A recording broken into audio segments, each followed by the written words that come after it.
seriously popular.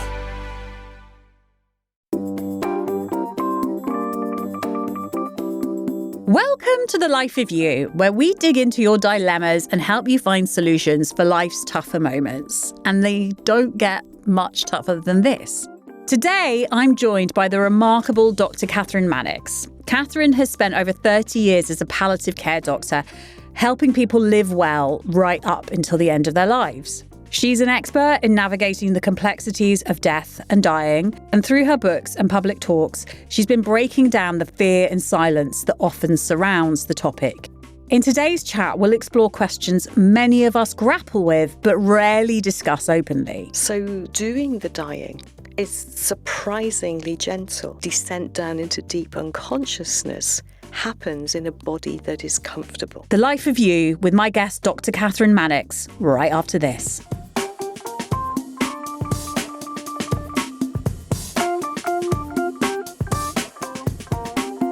Thank you so much for coming on to The Life of You for this special bonus episode, The Life of You about death, essentially, a subject that you are an expert in. You're a palliative care doctor. Can you explain to listeners what palliative care involves? Yeah, delighted to. So thanks for inviting me to think about life in death. So palliative care is actually not about dying. I think that's the opening bat, that palliative care is about really good quality of life. It's about living.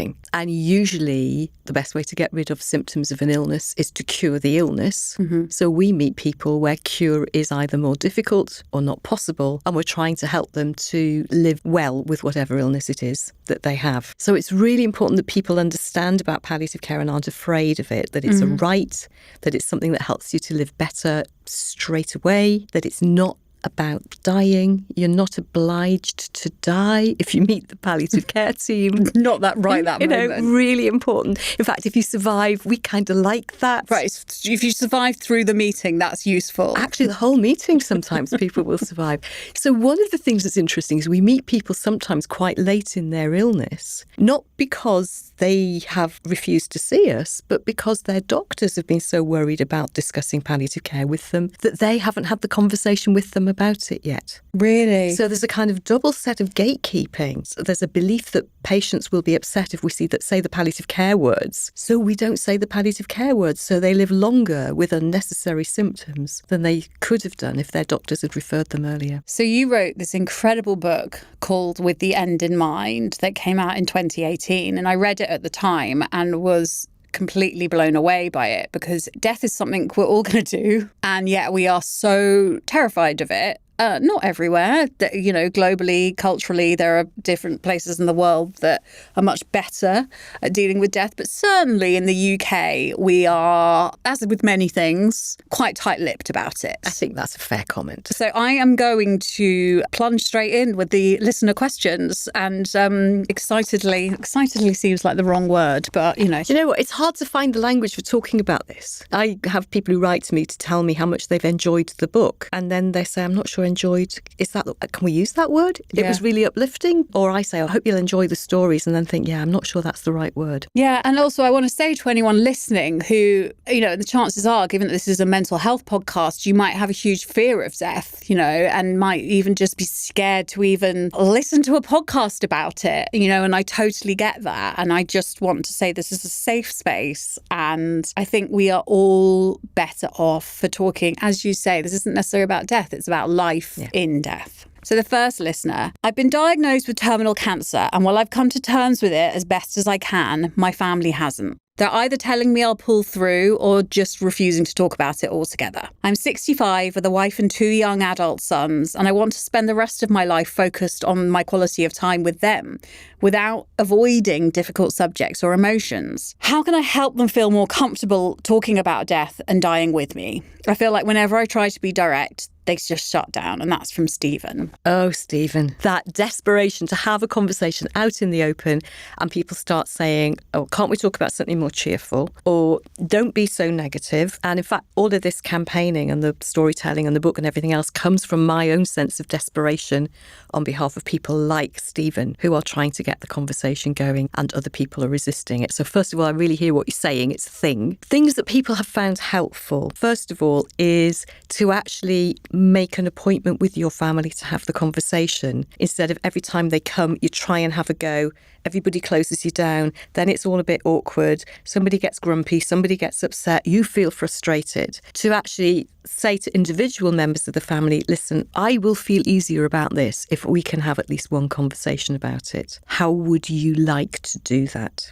Because it might be that some people in the family are, let's get everybody in a room and talk about it type of people. And other people are going to be, if I've got to do that, I just want to do it one-to-one. I don't want other people seeing me get emotional or doing their usual big brother, sister, little brother, sister, whatever it is, thing that they do that gets on my nerves when we try and talk about serious things. So you might need to pick off individual members of the family one at a time to say, this is an invitation from me to help me feel better by knowing we've talked about it, but I want to do it in the way that feels the least difficult for you. So I guess the options are for the people who want to meet together, we'll do it together. If you'd rather do it just one-to-one, then we can do it one-to-one. And I would like to do it, well, this is a good time of year because it's, late autumn. I would like to get this done before Christmas so it's not hanging over our Christmas or, any time of year. I would like to get this done over the next few weeks because it's hanging over me. It's upsetting me. This is the thing that you can do to help me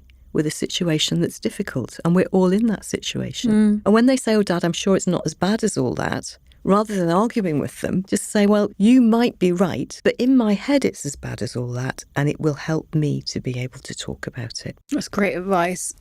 Obviously, Stephen's talking about adult sons. I wanted to ask you quickly about telling young children, like what if you are in the unimaginable situation of having young children and suffering from a terminal illness?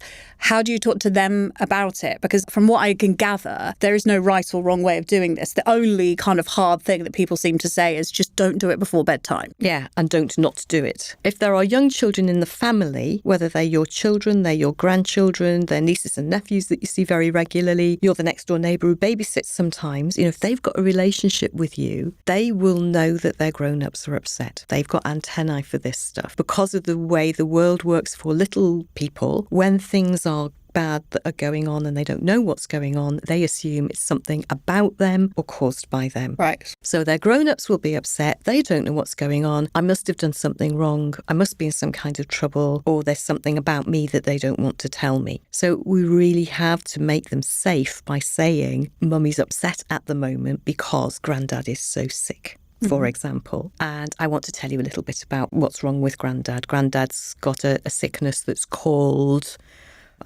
chronic bronchitis. It makes his chest really bad. Sometimes it's hard for him to breathe. Sometimes it gives him a bad cough. And as Grandad gets older, it's going to get harder for him. And soon we think Grandad won't be well enough to stay alive anymore. We think Grandad is going to die. And we'll be very sad when that happens. But he's not dying yet, and he's not dying today.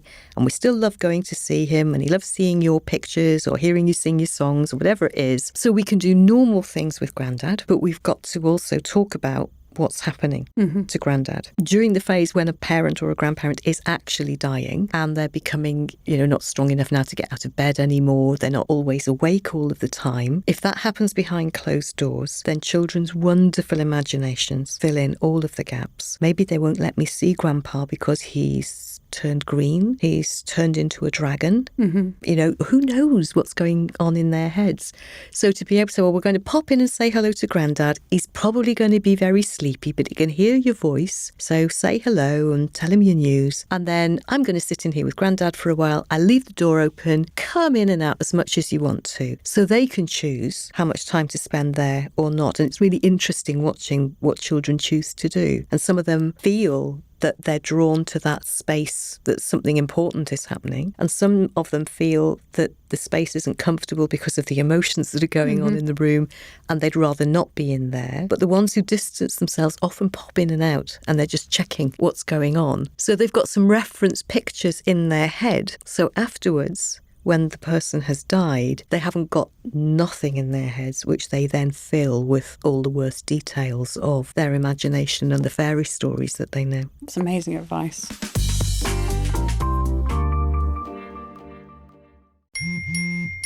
What is Dax, are you? Tracking all our cars on Carvana Value Tracker on all our devices? Yes, Kristen, yes, I am. Well, I've been looking for my phone for... In Dax's domain, we see all. So we always know what our cars are worth. All of them? All of them.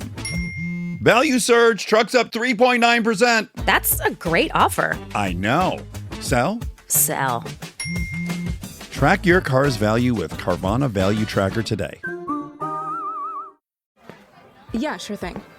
Hey, you sold that car yet? Yeah, sold it to Carvana. Oh, I thought you were selling to that guy. The guy who wanted to pay me in foreign currency, no interest, over 36 months? Yeah, no. Carvana gave me an offer in minutes, picked it up, and paid me on the spot. It was so convenient. Just like that. Yeah? No hassle. None. That is super convenient. Sell your car to Carvana and swap hassle for convenience. Pickup fees may apply.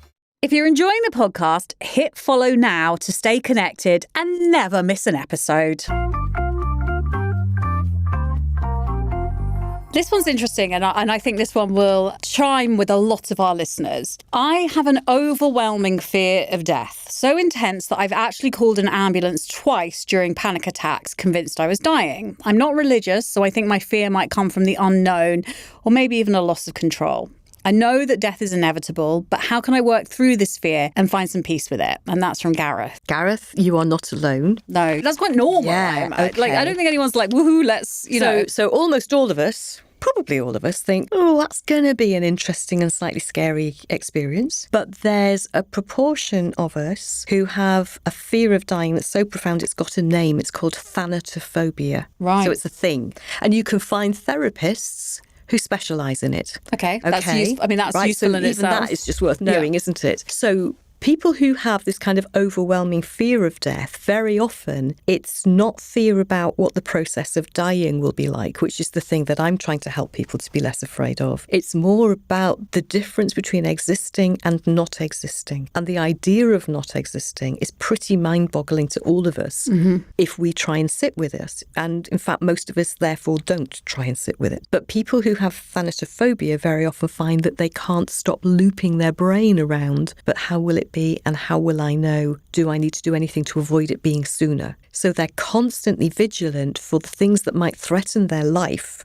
Right. Which makes them anxious. Right. Right? Yeah. So then what this correspondent is saying is, I have episodes where I get anxious. When we feel anxious, we make adrenaline to help us. It's our flight or fight response hormone. And what that does is gets us ready to deal with a crisis. So more oxygen through our lungs because we start to breathe more deeply and more fast. Our heart starts to beat faster and our blood pressure goes up a bit to get all of that oxygen round to the bits of us that think in our brain and the bits of us that are going to run away or fight in our muscles. The muscles themselves start to tense up, so we start to feel jittery and a bit shaky. We take the blood away from the gut, so more of it can go to the muscles and the brain. So the gut starts to get this weird, sinky, butterflies, yucky feeling at the same time. If you get really, really frightened, then you start to get that pressure in your bladder and your bowels sensation. Yeah.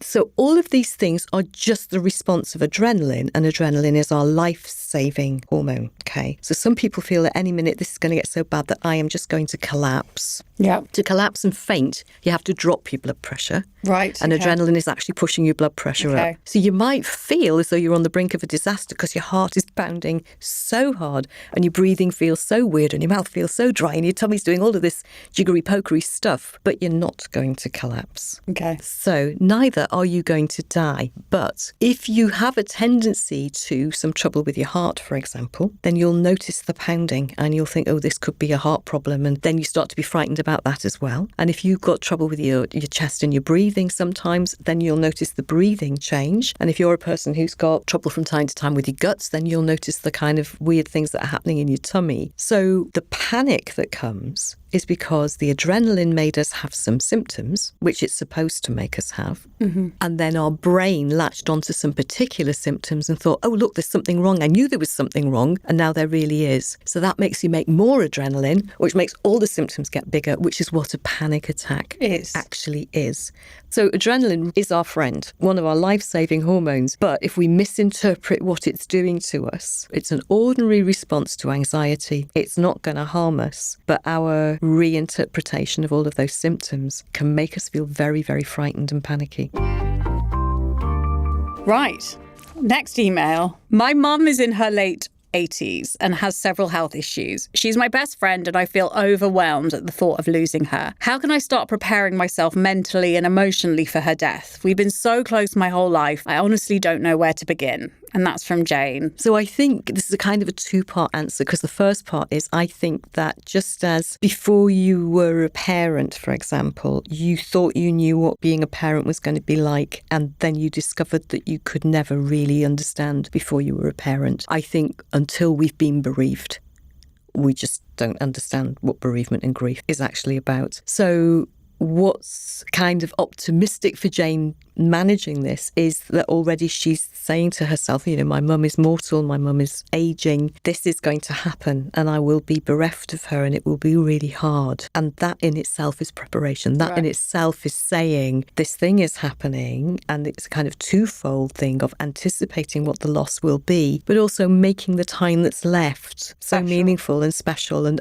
really noticing it and making the most of it. And I think the truth is there's very little that we can do that will absorb the impact. There isn't a parachute that we can wear that gives us a gentler landing. But one of the things that's really worth thinking about is it's really easy at this stage in the life of an older adult that we're very close to, as they're gradually accumulating health problems, to be backed into a conversation by them or by another member of the family of making promises that we mightn't be able to keep later on. I'll never put you in a home. Right. Okay. Yeah. Okay. Or we'll never let you leave this house. Yeah. And then we find circumstances become so tricky that actually... And then you feel guilty. Yeah, and then you feel terrible. So it's really, really important that the conversation about your mum's well-being between now and then is centred on what's really possible. So understanding how the illness or illnesses might progress, what kinds of symptoms and difficulties they might be likely to cause. Can you make any plans in advance? Might need a conversation with your mum's GP of what are the kinds of tricky moments for this particular illness? And do we need any medicines in the house that we can use if mum's feeling less well? Or are there any special do's and don'ts? Is going to the hospital going to be helpful? Or is that just going to be a long wait for an ambulance, a long lie in an ambulance, a long lie in a trolley, and then you realise you would have been better off at home? So having some plans for what to do in crises so that you're ready for the illness and the changes that might happen towards the end of her life might leave you with fewer regrets about the way that phase goes afterwards. Because nothing is going to save us from the pain of being bereaved of a person that we love. It's the other side of the coin, isn't it? And the grief will be as deep as the love is, I think. Wow. What's up? I just bought and financed a car through Carvana in minutes. You? The person who agonized 4 weeks over whether to paint your walls eggshell or off-white bought and financed a car in minutes? They made it easy. Transparent terms, customizable down and monthly. Didn't even have to do any paperwork. Wow. Mm-hmm. Hey, have you checked out that spreadsheet I sent you for our dinner options? Finance your car with Carvana and experience total control. Financing subject to credit approval.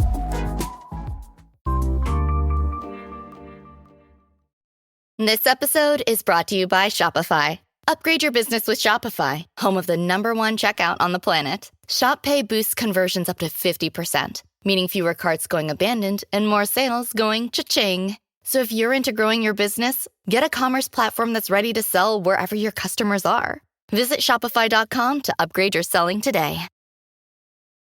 This episode is brought to you by Amazon. Sometimes the most painful part of getting sick is the getting better part. Waiting on hold for an appointment, sitting in crowded waiting rooms, standing in line at the pharmacy, that's painful. Amazon One Medical and Amazon Pharmacy remove those painful parts of getting better with things like 24/7 virtual visits and prescriptions delivered to your door. Thanks to Amazon Pharmacy and Amazon One Medical, healthcare just got less painful.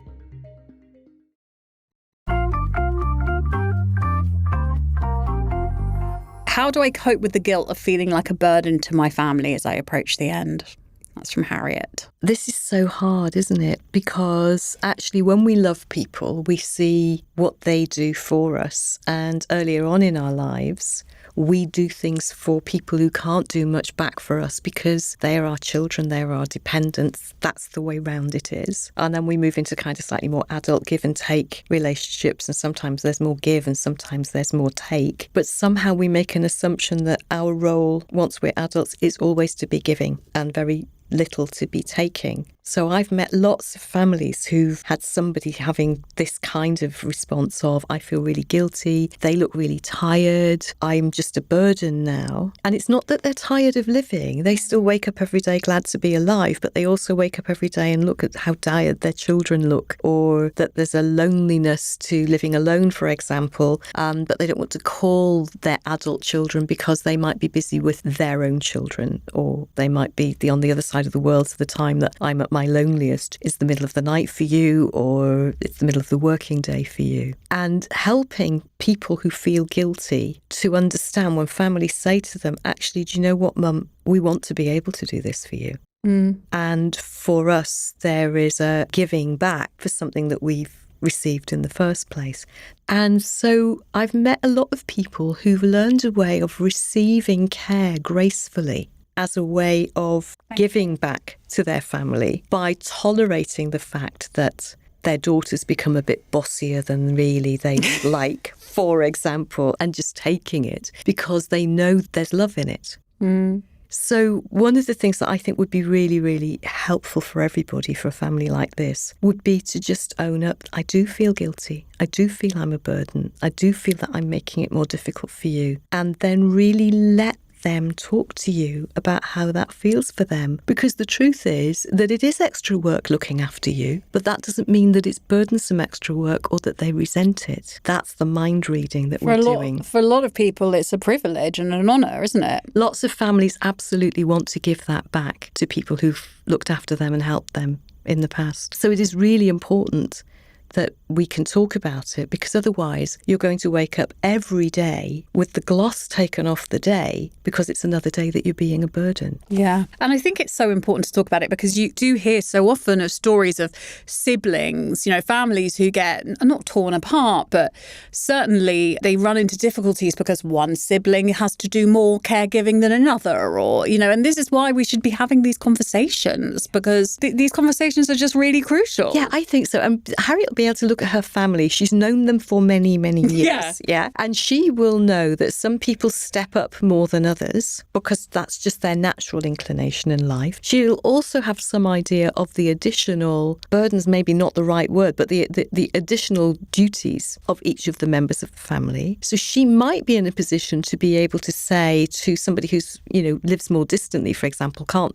help with the shopping, I think your sister or brother who lives closest to me is taking on quite a lot at the moment. Is there anything you could do for them? Or is there any coordination of things for me that you could do rather than me always asking him or always asking her? So, you can start to allocate it a little bit. And it is really helpful if families get together, even if what they're doing is acknowledging that this one sibling lives closest and it all lands on them. If it all lands on them and nobody appreciates it, that's much harder than if they're getting messages from their siblings from every now and again saying, hope it's been an okay week, really appreciate all that you're doing for Mum, let me know when you need a weekend off. Well, also, I think that's another thing to say to anyone who is accompanying someone through this journey. It's like, don't guilt yourself if you do need that space, because it's quite important, isn't it, to take time so important. And people can exhaust themselves. And those of us who do caring for a living, we have compulsory rest built into our rotas. We're not great at taking it, but it is there. And when you are a carer for your family, there is no rest. If they're living in your house or if they can phone you day and night any time, that's really hard going. And just having another person who can triage the calls for you, to know that tonight I can go to bed at bedtime, and unless there's an absolute crisis,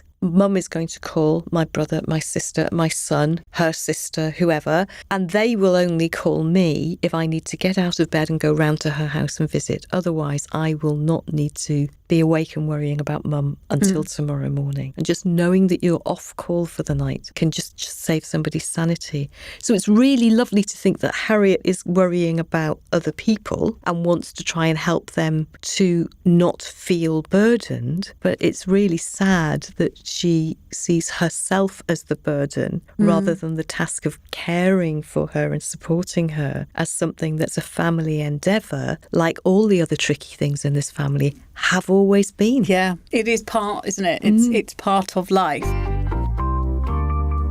The last question, and this goes to, at the very beginning, you said it can help to know that there are stages of dying. And when we talk through them, we can be less afraid. I have no idea what the stages of dying are, but this question sort of, I think, points to it, which is from Yasmin. And she says, I don't fear dying, but I do have a strong phobia about experiencing pain or suffering. Could you share how common it is actually to die in pain? And perhaps this is the point where I suppose it's very difficult to have statistics on that. This seems as a good time to say, there's no perfect way to die, but, and I guess using the word lucky as well seems like a strange thing. But if you have a terminal illness, what can you expect at the end? Okay, so let's talk through the process, the ordinary process of dying, and then let's come back round to Yasmin and her fear about particular symptoms and kind of add that in afterwards. So the interesting thing about the very end of our lives is that it doesn't really matter what the illness or illnesses are that take us there. The process towards the very end of life is very, very similar. And it's similar for any animal as it's weakening towards the end of its life, which is just that we run out of energy.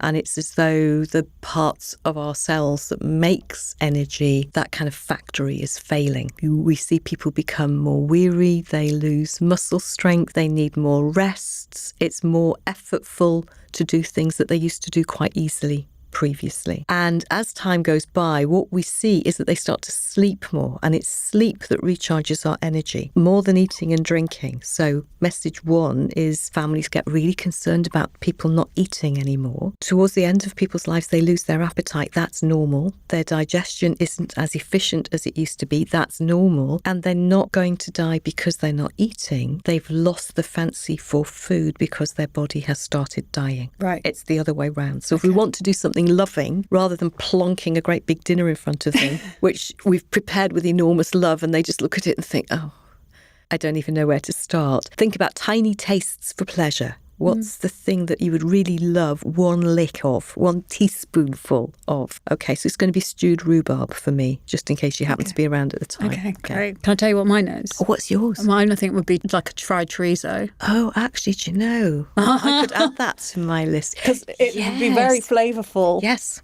So we're all salivating in here now. Yeah. So we've got somebody approaching the end of their life just much more tired, sleeping a lot, awake very little. Next thing that can happen is that people get stuck a little bit between asleep and awake. Right. Now, that's happened to all of us when we've been in a deep sleep, in a profound dream, and the alarm clock goes off. And what happens to start off with is the noise of the alarm clock becomes something in the dream, becomes a noise in the dream. You suddenly realise that you're in a house that's on fire, or the sirens are coming. The dream starts to get a bit weird. And then you start to think, oh, hang on, is that noise here? Is that noise somewhere else? And as you gradually move towards wakefulness, you think, oh no, I was dreaming there and that noise is here. Oh, no, it's the damn alarm clock. And then you turn it off. But you've had this few seconds of being in parallel realities, things that are actually happening in the room, the things that are happening in your dream, getting muddled up with each other. And sometimes we find people getting muddled in this wake, sleep, wake cycle. And if the family understands it and says, oh, yeah, actually, mum is talking to somebody who isn't in the room because that's the person that she's currently dreaming about, that person's in her subconscious. So don't be worried about it. But if she thinks granddad's in that chair, maybe don't sit in that chair while she thinks granddad's in it. So we're not panicking. We're not thinking, oh, what's happening? Mum's losing her marvels. This is all terrible. We weren't expecting this. If the family's just calm around it, then we can say, and how is granddad today, mum? Oh, it must be lovely to see him. and allow her to experience that reality as well as the real reality. When families get anxious about it, oh my goodness, mum's hallucinating, it must be the drugs, better stop all the drugs, call the doctor. Now mum subliminally hears and feels the anxiety that's in the room.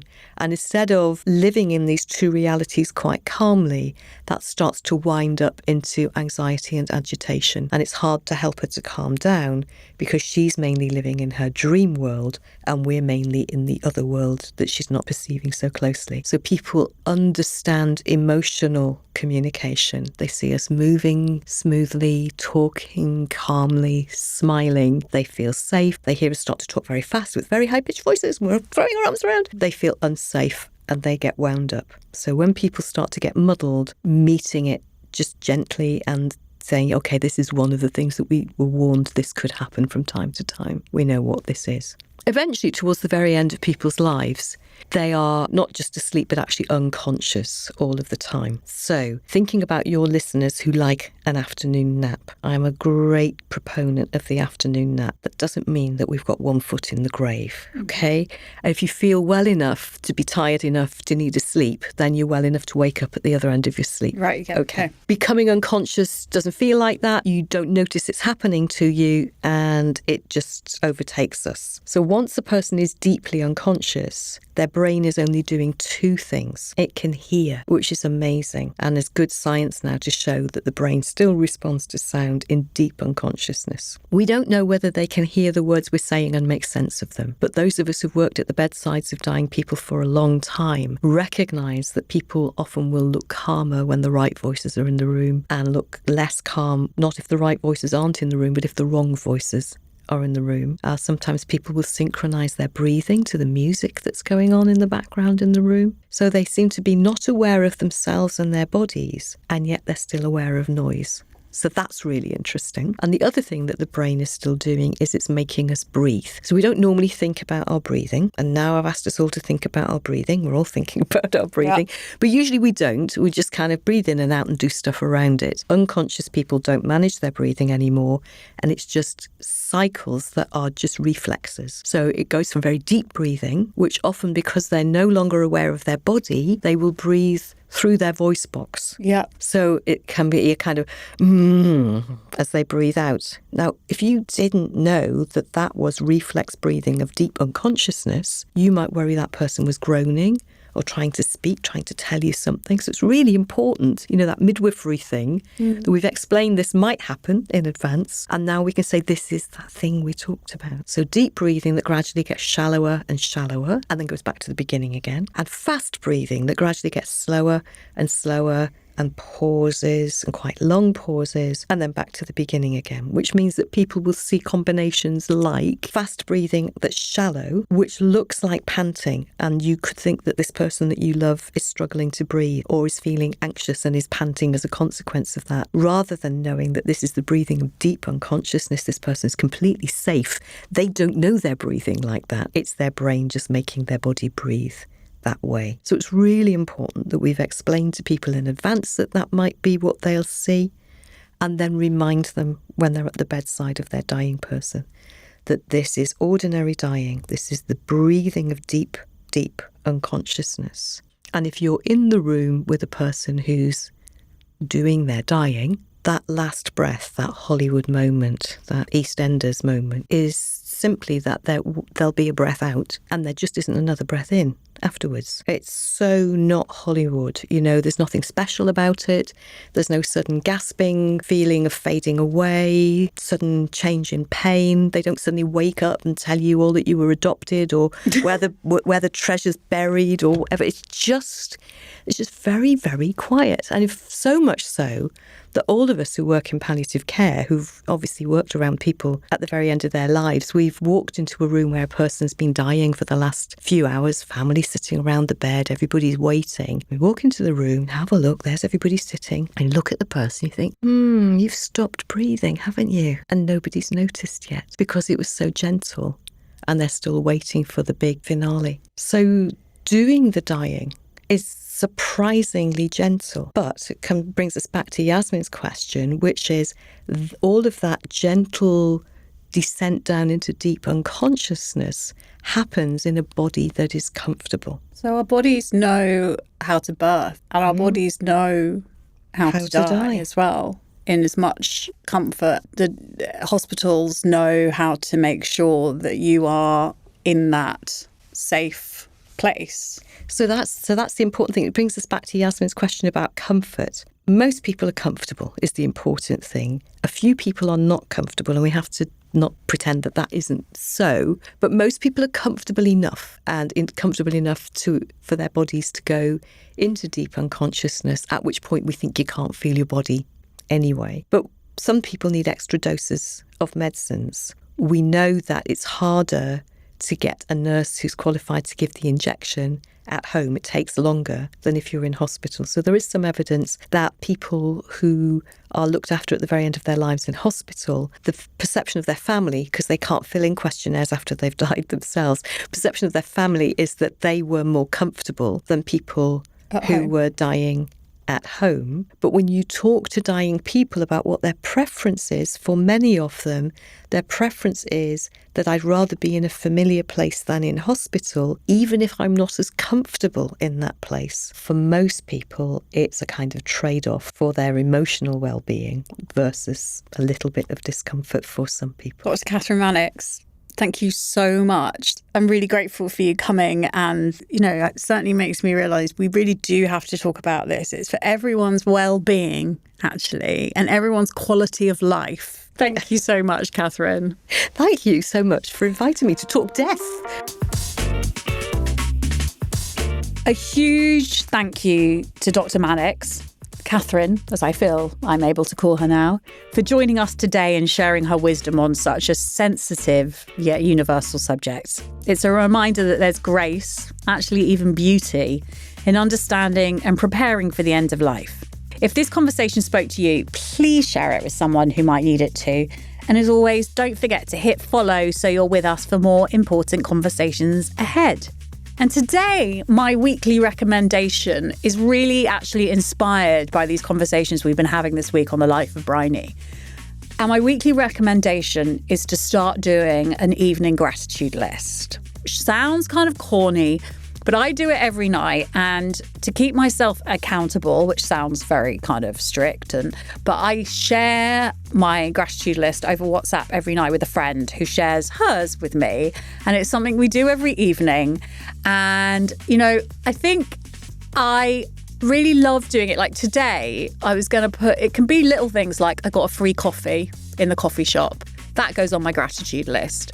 I walked through the park and I saw a fucking pelican. That went on my gratitude list because that is not something you see every day in London. And, the gratitude list it can just be really simple, tiny things like getting to record this podcast definitely goes on my gratitude list. And when you do it over time, me and my friend have been doing this now for, I think, about 3 years.